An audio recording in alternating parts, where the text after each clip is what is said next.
ما تعبد متعبد بأكثر من التحبب إلى أولياء الله تعالى، لأن محبة أولياء الله تعالى دليل على محبة الله عز وجل. Ummul Mukminin Sayyidah Aisyah binti Abu Bakar. Lahir di Makkah tahun 8 sebelum hijrah, dan meninggal di Madinah pada malam Selasa tanggal 17 Ramadan tahun 57 Hijriah dan yang disolatkan oleh Abu Hurairah dan dikuburkan di kuburan Baqi Al-Gharqad Madinah atas wasiat Sayyidah Aisyah sendiri. ولقد ولدت رضي الله عنها قبل الهجرة بنحو 8 سنوات. ولما أن بلغت من العمر 66 سنة، وفي ليلة الثلاثاء ل17 ليلة خلت من شهر رمضان عام 57 للهجرة فاضت روحها البريئة إلى بارئها. وفي غسق الليل وعلى أضواء المشاعل شيعت جنازتها إلى بقيع الغرقد، فرضي الله عنها وأرضاها. وصلى عليها أبو هريرة ودفنت بالبقيع. Lahir dari pasangan Sayyidina Abu Bakar yang ahli di bidang ilmu genealogi atau ilmu menemukan nasab dan ahli di bidang ilmu sejarah, sekaligus menjadi sahabat terdekat Rasulullah. Dan Ummu Ruman binti Umair bin Amir, yang sosoknya kelak akan menjadi salah satu figur dari bidadari surga sebagaimana yang pernah disabdakan Rasulullah. Barang siapa yang disenangkan untuk melihat salah satu perempuan dari bidadari surga, maka hendaklah dia melihat Ummu Ruman, seperti keterangan di bawah ini. كانت هذه السيدة الفاضلة الكريمة الحسيبة النسيبة درة غالية ذات جمال وبهاء وعقل وحكمة وفطنة، قال فيها رسول الله صلى الله عليه وسلم: من سره أن ينظر إلى امرأة من الحور العين فلينظر إلى أم رمان. Dari dua bersaudara yaitu Sayyidah Aisyah dan Abdurrahman, dan seorang kakak beda ayah yaitu Tufail bin Abdullah bin Harits al-Asadi, serta 4 saudara beda ibu, yaitu Asma dan Abdullah dari istri Sayyidina Abu Bakar yang bernama Qutailah binti Abdul Uzza, Muhammad dari istri yang bernama Asma binti Umais dan Ummu Kulsum dari istri yang bernama Habibah binti Horijah. وكانت في الجاهلية متزوجة من عبد الله بن الحارث الأسدي، وأنجبت منها ولدا هو الطفيل، وبعد وفاة زوجها اقترنت بأبي بكر، وأنجبت منه عائشة رضي الله عنها وأخاها عبد الرحمن. قتيلة بنت عبد العزى بن سعد بن جابر بن مالك بن حسل بن عامر بن لؤي، وهي أم عبد الله وأسماء. أم رومان بنت عامر بن عويمر بن عبد شمس بن عتاب بن أذينة بن سبيع بن دهمان بن الحارث بن غنم بن مالك بن كنانة الكنانية، وهي أم عائشة وعبد الرحمن، توفيت في ذي الحجة سنة 4 هجرية أو 5 هجرية أو 6 هجرية. أسماء بنت عميس بن معد بن الحارث بن تيم الشهرانية الخثعمية، وهي أم محمد، كانت زوج جعفر بن أبي طالب، فلما قتل جعفر تزوجها أبو بكر، ثم مات عنها فتزوجها علي بن أبي طالب. حبيبة بنت خارجة بن زيد بن أبي زهير الخزرجية الأنصارية، وقيل مليكة بنت خارجة، وهي أم كلثوم. Yang dilamar oleh Rasulullah melalui perantara Kholah binti Hakim dan yang dinikahkan oleh ayahnya dengan Rasulullah pada saat masih di Makkah dan saat masih berumur 7 tahun atau 3 tahun setelah meninggalnya Sayyidah Khadijah. Dengan mahar 400 dirham atau kira-kira setara 1.700.000, dan tidak dikaruniai anak. وتزوج رسول الله صلى الله عليه وسلم عائشة بنت أبي بكر الصديق بمكة وهي بنت 7 سنين، وبنى بها بالمدينة وهي بنت 9 سنين أو 10، إلى أن قال زوجه إياها أبوها أبو بكر، وأصدقها رسول الله صلى الله عليه وسلم 400 درهم. Keistimewaan Sayyidah Aisyah.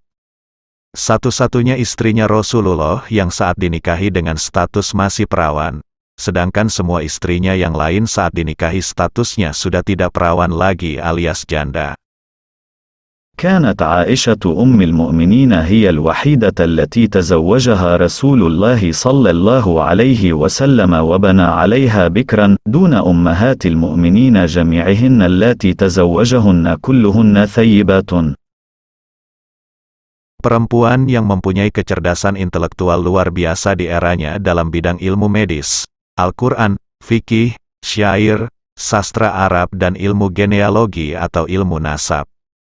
قلت كانت غزيرة العلم بحيث إن عروة يقول ما رأيت أحدا أعلم بالطب منها. وقال علي بن مسهر أخبرنا هشام عن أبيه قال ما رأيت أحدا من الناس أعلم بالقرآن ولا بفريضة ولا بحلال وحرام ولا بشعر ولا بحديث العرب ولا النسب من عائشة رضي الله عنها.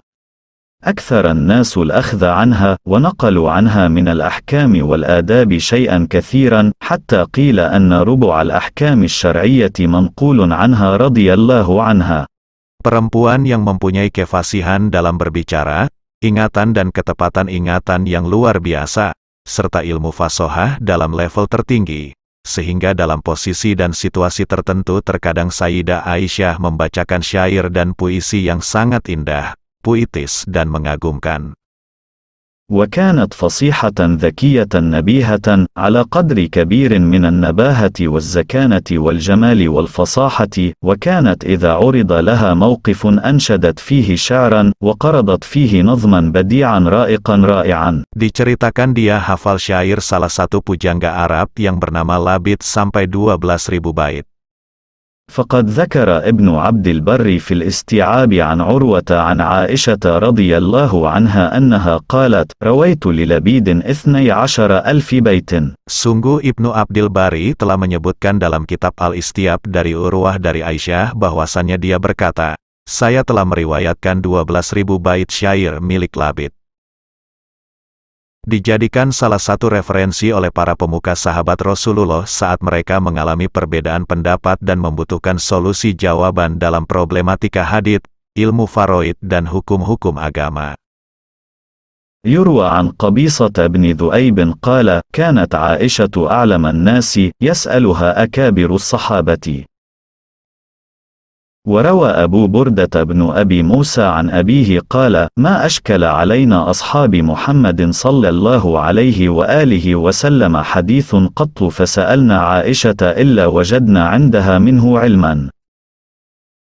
Diriwayatkan dari Qabishah bin Zuaib berkata, Aisyah adalah manusia terpandai yang ditanya oleh para pembesar sahabat. Abu Burdah bin Abu Musa meriwayatkan dari ayahnya berkata, selamanya tidak ada hadits yang menyulitkan bagi kita para sahabat Nabi Muhammad kecuali kami mendapatkan ilmunya, yakni jawabannya pada Aisyah. Tobaqat Al-Hufaz lil Dahabi, Juz 1 halaman 25. كان أكابر الصحابة يختلفون إليها يسألونها عن الفرائض وكثيرا من أحكام الدين فكانت تجيبهم بذكاء ونباهة. Dulu para pembesar sahabat berselisih pendapat. Kepada Aisyahlah mereka menanyakannya tentang ilmu faraid, dan kebanyakan dari hukum-hukum agama, lalu Aisyah menjawab mereka dengan cerdas dan cemerlang. Nisa, Al-Nabi, halaman 44. Perempuan yang menempati posisi pertama dalam hal meriwayatkan hadits, yaitu sekitar 2110 hadis. Dan yang menempati posisi keempat bila disandingkan dengan perawi hadits laki-laki, setelah Abu Hurairah, 5.374 hadits, Abdullah bin Umar, 2.630 hadits, dan Anas bin Malik, 2.286 hadits. وقد أثر عنها أكثر من 2,110 أحاديث. Dan sungguh telah ditinggalkan dari Aisyah sesuatu yang sangat banyak yakni 2.110 hadits. Nisa, Al-Nabi, 67. Istri tercinta Rasulullah sebagaimana ayahnya menjadi sahabat tercintanya. عن عمرو بن العاص أنه قال يا رسول الله من أحب الناس إليك قال عائشة قال من الرجال قال أبوها. Dari Amru bin As bahwa dia pernah bertanya, "Ya Rasulullah, siapa orang yang paling engkau cintai?" Rasulullah menjawab, "Aisyah." Amru bin As bertanya, "Dari laki-laki?" Rasulullah menjawab, "Ayahnya Aisyah." Sunan Tirmizi, Juz 5 halaman 706.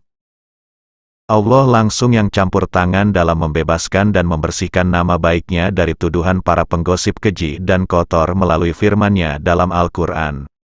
من خصائصها أن الله سبحانه وتعالى برأها مما رماها به أهل الإفك، وأنزل في عذرها وبراءتها وحيا يتلى في محاريب المسلمين وصلواتهم إلى يوم القيامة. Di antara keistimewaan Sayyidah Aisyah adalah bahwa Allah membebaskannya dari apa yang dituduhkan oleh para penggosip keji, dan Allah menurunkan dalam menjelaskan pembelaannya dan pembersihan namanya. Wahyu yang dibaca dalam beberapa peperangan dan sholatnya orang-orang Islam sampai hari kiamat. Tafsir Ibnu Katsir, Juz 6 halaman 405.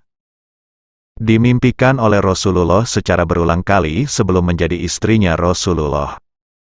عن عائشة رضي الله عنها قالت: قال رسول الله صلى الله عليه وسلم: أريتك في المنام 3 ليال، جاءني بك الملك في سرقة من حرير، فيقول: هذه امرأتك، فأكشف عن وجهك فإذا أنت هي، فأقول: إن يك هذا من عند الله يمضه. Dari Aisyah RA berkata, Rasulullah bersabda, "Saya diperlihatkan kamu dalam tidur selama 3 malam. Malaikat datang kepadaku dengan membawa kamu dalam sepotong kain sutera. Lalu dia berkata, 'Ini istrimu.' Lalu aku membuka wajahmu, ternyata kamu adalah dia. Lalu aku berkata, 'Jika ini dari Allah, maka Allah akan melaksanakannya.'" Sahih Al-Bukhari, 3895. Mendapatkan salam dari malaikat Jibril yang dititipkan kepada Rasulullah. عن عائشة رضي الله عنها قالت: قال رسول الله صلى الله عليه وسلم: أريتك في المنام 3 ليال، جاءني بك الملك في سرقة من حرير، فيقول: هذه امرأتك، فأكشف عن وجهك فإذا أنت هي، فأقول: إن يك هذا من عند الله يمضه.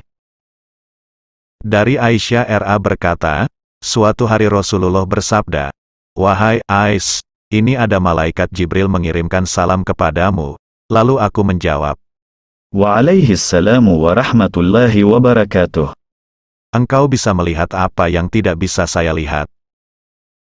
Sahih Muslim, 2447. قال النووي: فيه فضيلة ظاهرة لعائشة رضي الله عنها.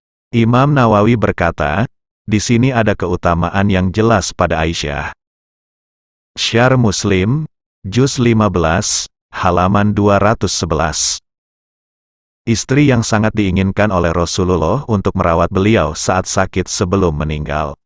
وعنها أن رسول الله صلى الله عليه وسلم كان يسأل في مرضه الذي مات فيه يقول: أين أنا غدا؟ أين أنا غدا؟ يريد يوم عائشة حتى مات عندها.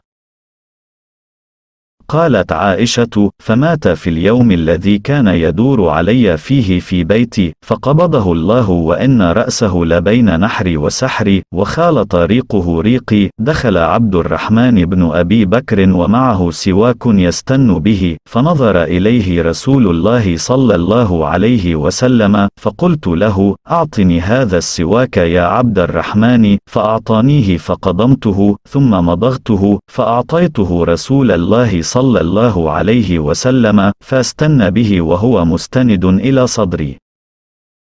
Diriwayatkan dari Aisyah bahwa Rasulullah pernah bertanya saat sakit di mana beliau akan meninggal. "Besok saya di mana? Besok saya di mana?" Beliau menginginkan hari giliran Aisyah sehingga beliau bisa meninggal di sampingnya. Aisyah berkata, lalu beliau meninggal tepat di hari yang menjadi giliran beliau kepada saya di rumah saya. Lalu Allah mengambil beliau sungguh dalam kondisi di mana kepala beliau berada di antara leher dan paru-paru saya, dan ludahnya bercampur dengan ludahku. Abdurrahman bin Abi Bakar masuk. Bersamanya ada sebuah siwak yang dia buat untuk menyiwak giginya. Lalu Rasulullah melihat kepadanya. Lalu saya berkata kepada Abdurrahman, berikan kepadaku siwak ini, wahai Abdurrahman. Lalu dia memberikannya kepadaku. Lalu saya menggigit dan mengunyahnya. Lalu saya berikan kepada Rasulullah. Lalu Rasulullah menyiwak giginya sambil bersandar di dada saya. Sahih Al-Bukhari, 4450. قال عياض: قوله أين أنا اليوم أين أنا غدا استبقاء ليوم عائشة، هذا لمحبته فيها وحرصه على أن يكون عندها، حتى استأذن أزواجه في تمريضه عندها ليكون عن طيب أنفسهن فيبلغ غرضه مع تطيبه أنفسهن مع التزامه ما التزمه من العدل بينهن. وقولها قبضه الله بين سحر ونحر بفتح السين، السحر الرئة وما تعلق بها. Iyad berkata, sabda Nabi, di mana saya sekarang, di mana saya besok, itu adalah Nabi merasa lambat dan lama untuk menuju hari gilirannya Aisyah. Ini karena kecintaan Nabi terhadap Aisyah, dan keinginan Nabi untuk berada di sampingnya. Hingga Nabi meminta izin kepada para istrinya agar dirawat sakitnya di samping Aisyah. Agar Nabi tetap mendapatkan kerelaan para istrinya, maka Nabi menyampaikan tujuannya, disertai kerelaan Nabi kepada para istrinya dan disertai pula tetap melaksanakan apa yang telah menjadi kewajibannya, yakni berbuat adil kepada semua para istrinya. Dan ucapan Aisyah, Allah memanggilnya di antara paru-paru dan leherku, dengan dibaca fathah sinnya, as-sahru artinya paru-paru dan hal yang berhubungan dengannya. Ikmal al-Malam, Juz 7 halaman 451. Perempuan paling dermawan di eranya. Kedermawanannya sungguh sangat luar biasa, yang memberikan pelajaran berharga bagi kita bahwa harta dunia adalah sarana untuk menuju kebahagiaan akhirat, kebahagiaan yang sesungguhnya.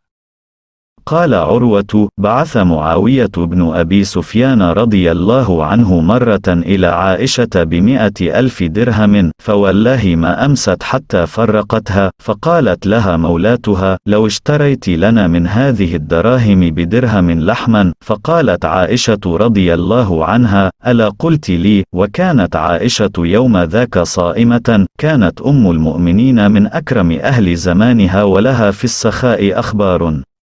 Urwah berkata, Muawiyah bin Abi Sufyan pernah mengirimkan satu kali kepada Aisyah 100.000 dirham atau kurang lebih setara dengan 410 juta.